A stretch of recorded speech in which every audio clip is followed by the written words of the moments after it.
Hello and welcome to Tech Deals, part 3 of the $1,500 computer build video guide series. This is the build video. We are going to be putting all of the parts together.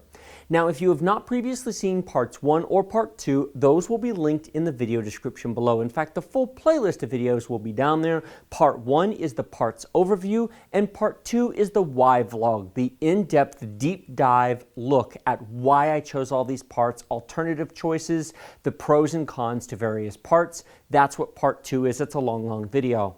This video is the assembly of all the parts. Now, I'm not going to go over the parts as I said, but I will cover a couple of key differences. I have changed a few things between the filming of those videos and this video. First things first, we are not going to be using the Corsair Carbide Spec 01 case. I have upgraded it for $13 more. We are instead going to be using a Cooler Master Master Box 5. Why? It provides more space and more room for my purposes. I'm going to be changing the graphics cards frequently and often, and I'm going to be doing SLI testing, and there's a little bit more space inside to allow me to do that. So for an extra $13, we're going with a slightly larger case to make it easier for my purposes. I am still going to build a machine in the Spec 01, probably an i3 or an i5, but I am upgrading the case for $13. And there we go, we've upgraded our case. Now, I will be doing a separate full review of both the Corsair Spec 01 and this Cooler Master Master Box 5 in upcoming videos. If you've not subscribed to my channel, please subscribe using the big subscribe button below the video to get notified of when those videos come out. The other change I'm making is I am installing a Intel SSD 6 NVMe solid state drive. 512 gigabytes of solid state drive. I am still going to be installing the crucial MX300 525 gigabyte drive. I will be using both of the M2 slots and showing you that process. Once I have this together and running, in the Windows Performance Review video, which will be video in part number 5, I will benchmark the two drives and show you the performance difference between the Intel SSD 6 and the MX300. Beyond those two changes, everything else is exactly as it was in the first two videos. Now, do I think most of you need to put in two SSDs or an NVMe drive? No, I don't. The Intel drive is a bargain if you can find it in the $150 to $170 price range. I wouldn't pay a lot more than that. It is going to be faster, I believe, than the MX300, but we'll see when we get to that video. I am now going to clear the parts off the desk and we'll get started with the build. Step 1, I've cleared everything off the table and placed the motherboard down because we are going to do our preparation for installation of liquid cooling, and we're going to install our processor. The first thing we need to do is get this from our H80 liquid cooler. This is a back plate that is going to mount on the back of the motherboard. I'll show you in a second. These 4 posts will poke through these 4 holes, and then we will screw these 4 screws into it. That allows us to mount our liquid cooling water block to the CPU. And then we're going to install our CPU directly into the socket itself. Now we're looking at the back of the motherboard. This is where the CPU goes. Here are the 4 holes that you could see on the front side. I simply flipped it over to make it really easy to see how this goes into place. Be sure to turn this over so those 4 posts go through it, and they simply insert just like so. No real pressures required, they just insert just like that. We're going to flip the board back over, leaving that in place, and mount our posts. Our motherboard is now turned right side up again, and if you look carefully, you will see right here the 4 mounting holes are sticking right through those holes. We're going to take each of these from the kit, and we're simply going to screw them into place. No tools or anything are required. These just thumb tighten in place. We're not going to do anything else with them right now. This is the base that the water block from the liquid cooler is going to mount onto. And there I've just tightened the last one into place. So this is what it should look like. I will tilt that up just a bit so you can see it at an angle. You can see that the 4 posts are mounted into place. Those are going to stay until we actually mount the water block directly onto them. And then there will be these additional thumb screws which go on top of the water block and secure the water block into place. Those will be done later once it's in the machine. The next step is to install our CPU. Do not remove this protective cover until the CPU is in place. Now, we have a lever here that needs to be popped out, over, and back in order to lift this cover up. So the first step is bring this lever out just from its release. As it comes up, it releases the cover to the CPU. Gently lift this up, and it rests just like so. Don't touch anything in here. These are actually the pins that connect the CPU to the system. The pins are not on the CPU itself. The bottom of the CPU is completely flat. This is one direction. You cannot turn this around. The CPU has to be installed in one direction. There is an arrow on the bottom of the processor in one corner, and that goes right here. There are two cutouts and notches, and I'm calling attention to this because if you don't do this very often, it's important to pay attention to the little details. There is a small notch sticking out here on the top and another notch here. If you look really carefully on the CPU, there are notches that match. So we're going to take it out of the package. And now we have our CPU out of the package. Again, you can see more clearly than when it was in the package before the notches. We are going to set this down very gently right there. It does not actually insert, like there's no pins that go into anything. It just rests on top of the pads. I simply set it down on the pads and let go. It is just flush with the corner edges. There's nothing else to be done. If that looked easy, it really is. It can be overthought if you're not careful. Just set the CPU down and leave it be. Don't try to push it down or force it in. There's no force required whatsoever. At this point, we are going to remove the protective cover for the CPU. There's just a remove tab here. Just pull that off. Save this. Put it in the motherboard box. Save it, because if you ever need to remove the CPU, you want to put the protective cover on there.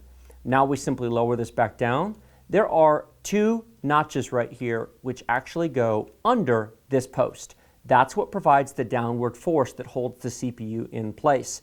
And then there are two notches here which are on either side of the heat spreader which hold it down. This actually does, and I know I said it takes no force. This part takes force. Pushing this lever down, there's a lot of force here. How much? More than you might want to use at first. I'm actually using both fingers. It's quite a bit of force. The CPU is now being held down against the contact pads quite strongly. The front of the cover is being held down by this post, and the CPU is being held down by these two parts. That is all the preparation required to install your CPU and get your mounting brackets ready for the water block that's going to be put on later. Now we're going to switch to the case and put the motherboard inside. I've put the case back on the table. Before we put the motherboard in, I'm going to make one other change. This is a 120mm exhaust fan. This is in the back that exhausts air out the back. It comes with the Cooler Master Master Box 5 case. In the front of the case are two mounting places for 120mm fans. There is already a 120mm intake fan on the bottom next to the drive cage. We are going to move this 120mm fan to this mounting spot to bring air into the system. Why are we going to do that? We want to create balanced system airflow. Two intake fans and two exhaust fans will create a balanced airflow in our system. Air coming in and air going out. What two outtake fans, you say? Those are going to be the two fans from the H80 liquid cooler. These two fans come with the H80i V2 cooler. They're both going to be mounted in the back exhausting air. With two fans blowing air out of the back of the case, we want two fans in the front. So we're going to move this fan here, unscrewing the four screws from the back and screwing it into the four mounting screws right there. So we're going to take our screwdriver and I'm going to unscrew these four screws on the back of the case. So I have unscrewed the four screws holding the 120mm fan that was in place here, because that's where our H80i liquid cooler exhaust fan and radiator is going to go. I'm going to take this, leaving it in the same orientation to make sure that it's blowing air in this direction. It was exhaust here. I'm moving it to the front of the case to bring air in. And here we go. I've just attached and tightened each of the four screws in the front of the case, moving the 120mm exhaust fan to becoming a 120mm intake fan. So we now have two fans here, and when we install that, we have a balanced airflow. One interesting aspect to this case is we have a power supply cover. This is just a piece of plastic that covers the power supply, designed to make the system look a little nicer. Take your Phillips head screwdriver and unscrew this one screw from the back of the case. It is a thumb screw, but it's easier if you have a screwdriver handy. Unscrew that, and it just slides forward and comes out. We're not going to install our power supply right now, but I'm taking it out of the way to give more room for installing the motherboard. The next step is to unscrew this. This is just the internal cables running from the front of the case. This is simply a twist tie. Just undo this. These are our front panel connectors. Now we'll connect these later. This is for the two USB 3.0 ports. We'll plug that into the header on the motherboard. This is the HD audio port. This is for our microphone and headphone jacks on the front of the system. And then these are the hard drive LED reset switch, and power LED connectors. For now, I am simply going to move these out of the way. Our front panel cables are now out of the way. There was a second twist tie to undo here, and I moved it from coming through this large backhole plate to this small one here just to get them out of our way. Now we need to prepare for the installation of the motherboard. There are 9 mounting points in the case that we're going to put our motherboard into. 1, 2, 3, 4, 5, 6, 7, 8, 9. 2 of them already have posts installed. The others do not. The case comes with 7, so we need to manually screw 7 posts into those 4 places. I have now installed 7 posts into the ATX spots. One nice thing about this computer case is if you look, I don't know if this will show up on the video, but there is a legend here, A, M, and I, ATX, Micro ATX, and then Mini ITX, basically the layouts for where to put the posts in the system.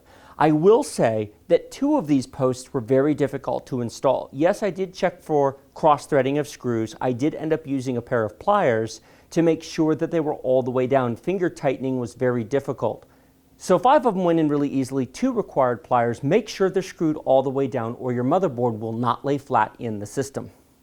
One last step before we install the motherboard is we need to put our I/O shield in. I have to give ASUS credit. This is a very nice I/O shield with a very thick RF protective cover on the back. Very nice screen printing with identification of what all the items are. Make sure that you put this in the correct orientation because it will install backwards if you put it right here. Now, there's no tools, there's no screws or anything. It simply snaps into place. This ridge here simply snaps into the back of the machine. So we'll simply take that and line it up and push our fingers into one corner, snap it into place, push our fingers into the next corner, snap it into place, snap that one, and there we go. That's it. It snaps into place just like that. It is now time to install the motherboard itself.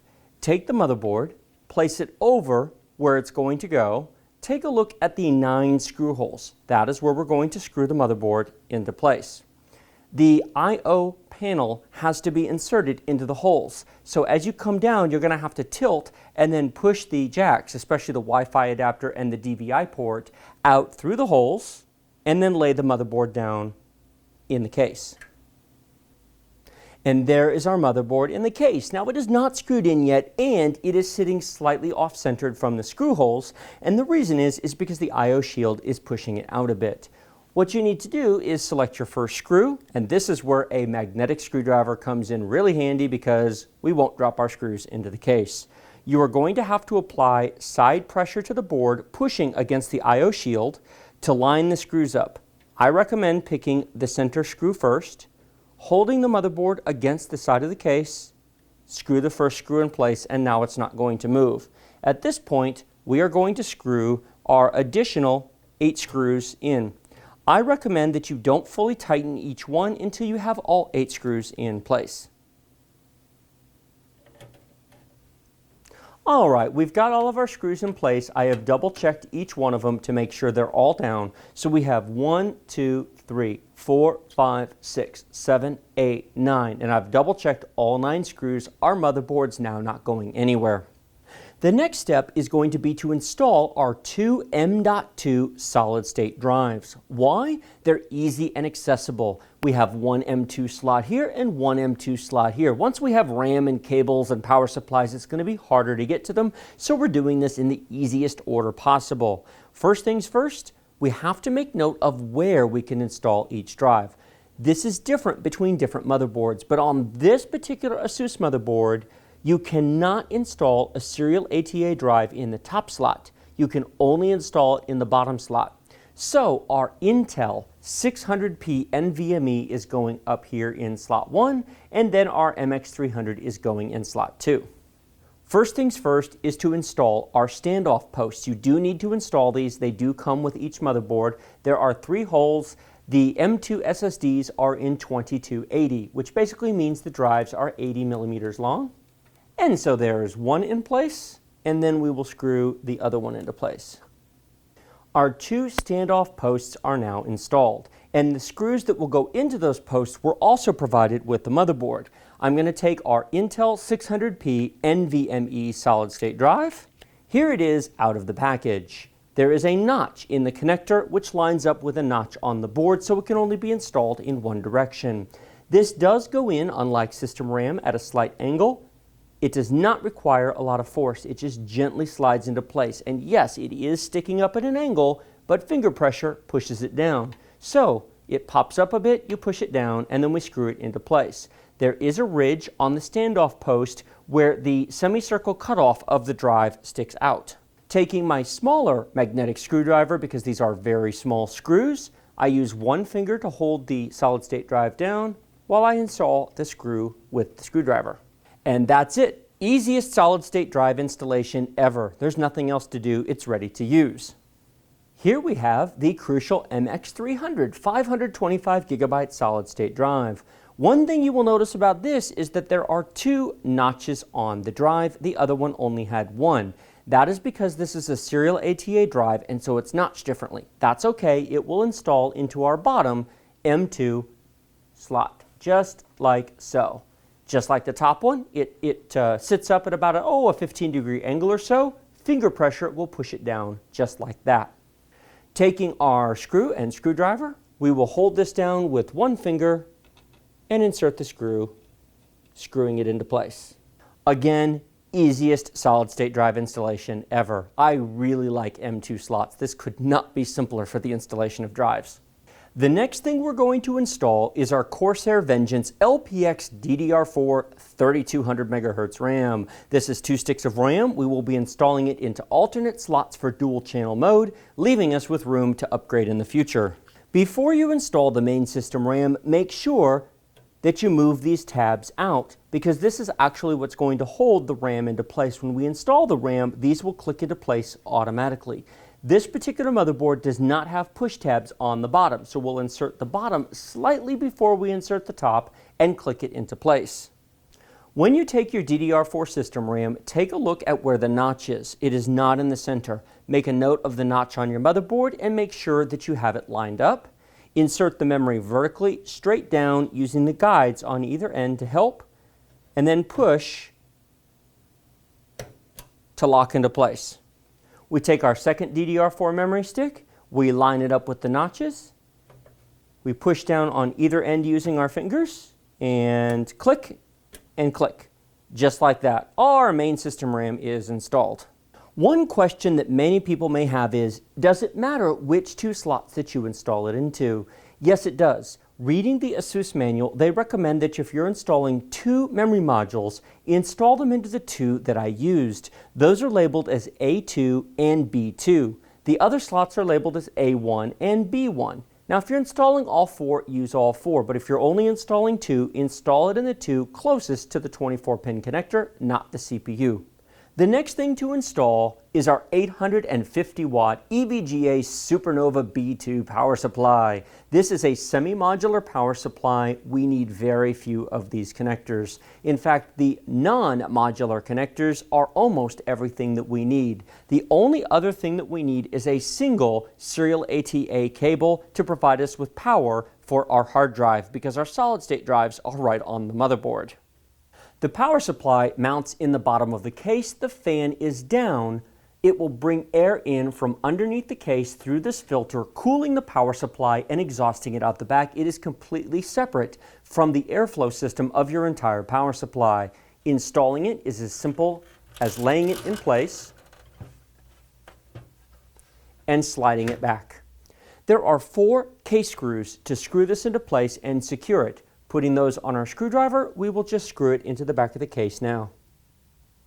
And there we have the 4 screws securing the power supply into place.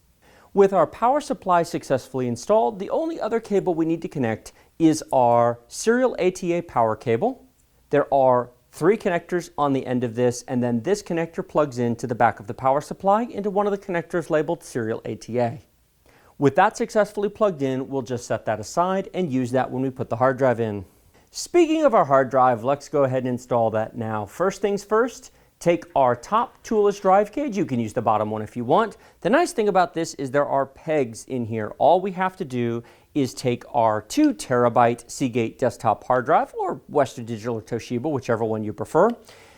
Check the connections on the back. Make sure that the connections to plug in power and data are not on the side of the toolless entry, of the toolless handle, I suppose to say. Simply bend out the sides just a touch and put the pegs into the side of the drive.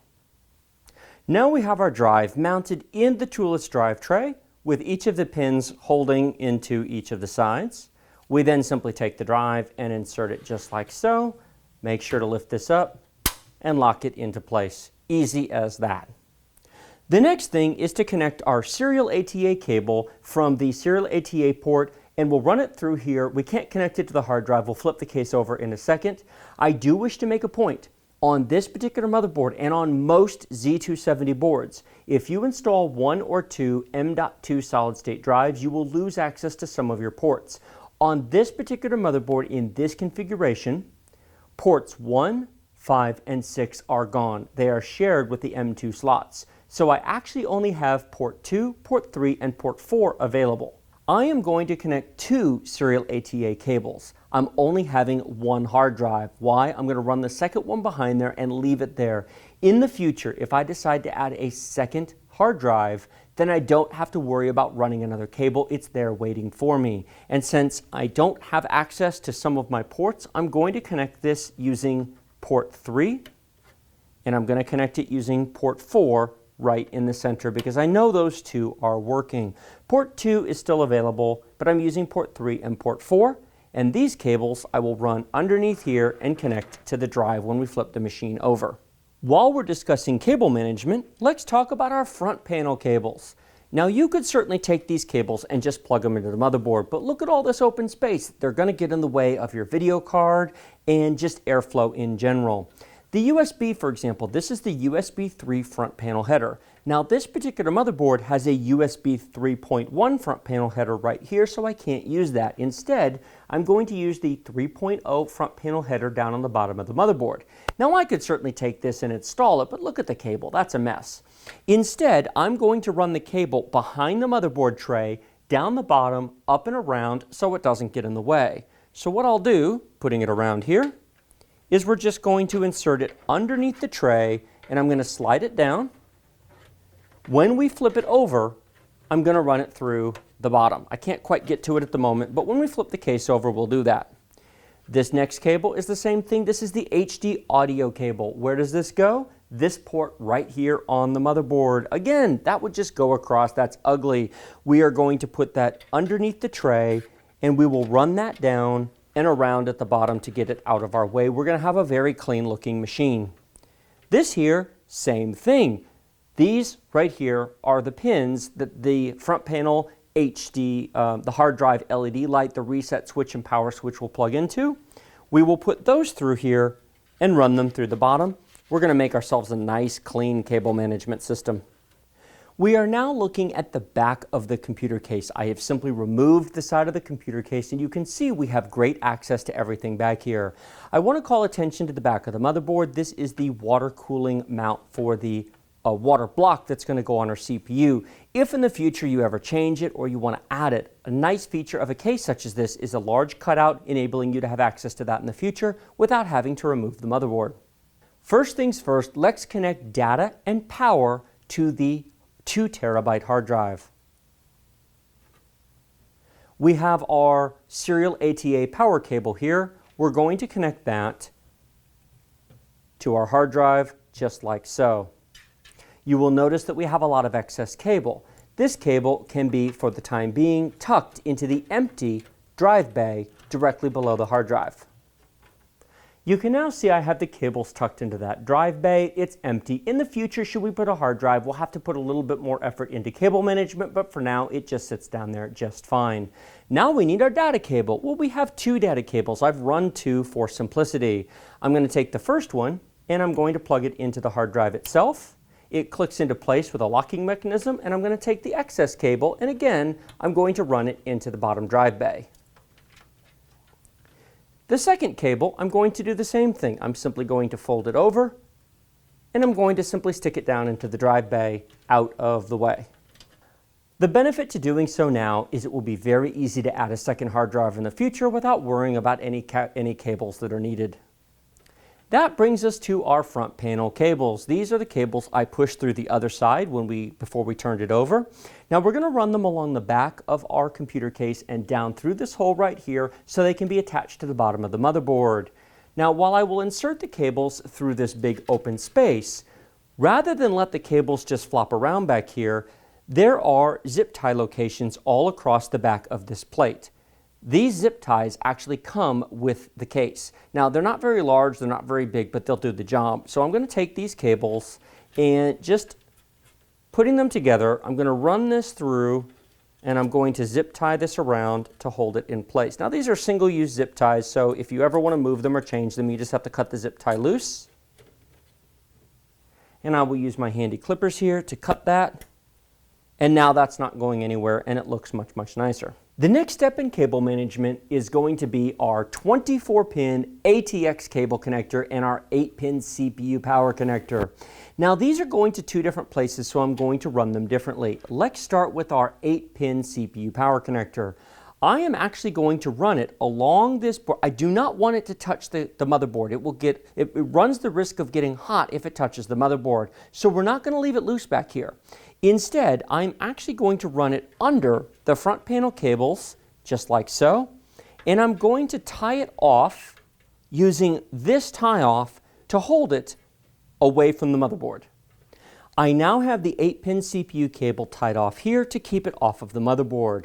I am now going to take the cable and put it through this spot here in the upper corner of the case, and when we flip it back around, I will then connect it to the motherboard. When that's connected to the motherboard, tension and this tie here will keep it off of the motherboard so there's no heat damage, keeping a nice clean management of our cable cases. Next is our 24-pin ATX power cable. This is going to go through this hole right here to allow us to connect it to our motherboard.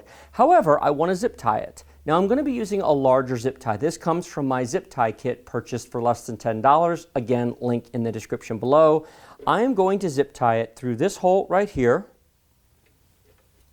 I now have the cable zip tied to this one mount here. And the reason for that, I'm actually going to run it through this hole right here. And the reason is it holds this cable away from the motherboard so it doesn't get hot, and it keeps it from moving around in the back of the machine and just gives a better appearance.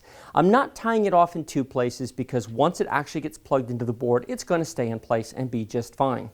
The last two cables that need attention are these two cables. These are the cables from the two intake fans in the front of the case. They're both twist tied, so we'll disconnect them. I've now undone the twist ties on both of these cables. I'm simply going to run them through here for now because I don't know how much distance I'm going to need to actually plug them into the motherboard. I'll deal with that when we flip the system back over. The last two cables to be concerned with are these two. These are each a single 6+2 PCI Express power connector. Now I'm really only going to be using one of these most of the time. The ASUS Republic of Gamers Strix GTX 1070 uses one 8-pin connector. However, when I put two of them in SLI, I'll need both of them. So for the moment, I'm just going to leave these right here in the bottom. It's time to turn our computer back over. Let's take a look at the front. And we're back with the computer facing directly up. There's several cables to be connected now. First things first, we have our 24-pin ATX cable right here. Cable management run through the back. At this point, you need to line these up so that they connect together and then insert it into the 24-pin slot. And here we have the 24-pin ATX cable plugged in with nice cable management. Next item is the 8-pin CPU power connector. Now it's a 4+4, so we do need to make sure that they are slid together and connected, and we're going to plug it into the 8-pin CPU power connector right up here in the corner of the case. We're now going to connect our front panel connectors, our hard drive, LED lights, our USB 3 connector, and our front HD audio ports to the bottom of the machine. And our 3 front panel cables are connected. Hard drive LED, power switch, and reset switch are all connected right here. This is our front panel USB 3 header plug, and then our front panel audio plug, again with the cables run behind. It looks very nice. We now have the 2 front panel fans connected. One is plugged into the bottom right-hand corner chassis fan header, and the other is connected to the top right-hand corner chassis fan header. I did have to turn the top front panel fan 90 degrees in order to get the cable to reach. So if you have trouble with cables reaching, remember that these fans are square, and so they can be turned 90 or 180 degrees. I do have both fan cables running underneath the motherboard plate, so they are out of the way and not bothering anything. It is now time to install our liquid cooler, the Corsair H80i V2 120mm thick cooler. I love this thing. Now this looks and seems more complicated than it really is. This is our radiator. Now the water block is right here, and that installs on our CPU. We'll do that in a minute. But the radiator itself has screw mounting holes on either side. One fan goes on this side, one fan goes on this side. We are first going to mount the first fan here. It simply screws through the fan into these mounting holes. Then we take the other fan and we place it here. We take the 4 screws and we run them through the case holes here where the previous exhaust fan was, through the fan and into these mounting holes. That's all there is to it. Just make sure that when you orient the fans, because they are reversible, both fans are blowing in this direction and exhausting outside of the case. We now have the first of the 2 120mm fans installed. This is the internal fan, which blows air through it. The other one is going to be attached in a minute when we put the whole thing onto the case. Our liquid cooler is now installed in the case. One fan is pulling air, the other is blowing it through our double thick liquid cooler. We have our 2 cables from the fans, which will connect to our cables on the water block head here.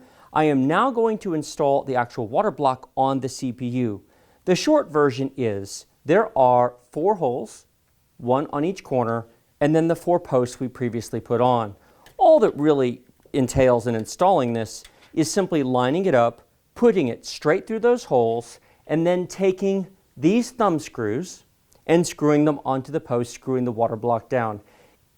I am now screwing each of these on. I did them finger tight. Once you do them finger tight, cross them over and tighten each one up in turn. You want to try to balance the pressure of the water block evenly. So I'm going from corner to corner, tightening it as I go. There we go, those 2 corners are tight. Let's tighten up this corner. And we'll tighten up this corner. Now, there's not necessarily a right or wrong orientation for your cooler. Your case may be different. You'll notice that my Corsair logo is facing upwards. When the case is standing up, it's going to be upright. That does light up. That's an LED, and you can control that in the Corsair Link software. You don't have to. You can have it turned off if you want.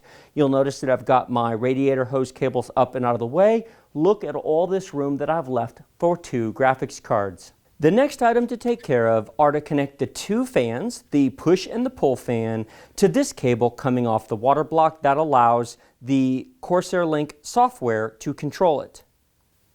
Okay, so I have both of these fans plugged into the cable coming off of the water block itself.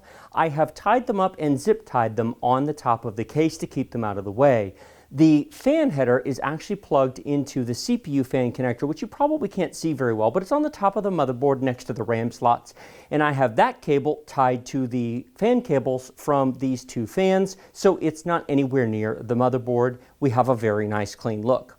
The last item to connect is the Corsair Link cable itself. On one end, we have a standard USB 2 header, and on the other end, we have a micro USB connector. Now this connector, unfortunately, is on the bottom of the water block itself, and so cable management will have to have it run up and over and around. A little hard to show, but essentially it's going to come out of the bottom of the block, come up the cables, and around. Our liquid cooler is now fully installed. The Corsair link is installed. You can see the cable right here. It's run up and zip tied to the fan cables. It is run behind the motherboard tray and connected to our USB 2 header. The only thing left is to install our graphics card. We need to remove two of the back plates two of the slot covers in order to install our graphics card. With our two protective covers off the back of the case, we can now install the card. First things first, make sure you push down on this retention tab right here. This will pop up automatically once the card's inserted. Push it down to remove the card. We take our Asus GTX 1070 graphics card, which I covered in the previous videos. We have got the PCI Express slot exposed. This previously had a protective cover on it. We simply place it vertical. We come down to clear the edge of the case, line it up with the slot, and simply push vertically straight down. There is an audible click when it slides into place, and our graphics card is installed. Be sure to take the screws and be sure to actually screw it into the back, just like so. And I've got the two screws installed. The card is now very secure in place. Finally, the 8-pin PCI Express power connector. Here I have one of my 6+2 PCI Express power connectors. These simply go together just like so. And we simply are going to plug that directly into the slot, but I will manage the cable and make it look nice. And our cable is now installed. I've run it through the back plate so that it's not just strung across.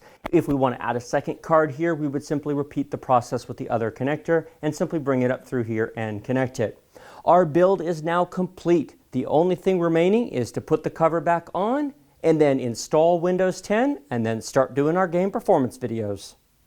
Like this video if you like it, share it with your friends if you loved it. Remember to subscribe to my channel using the big huge red button directly below this video, questions and comments below this video, and then check out the video description below.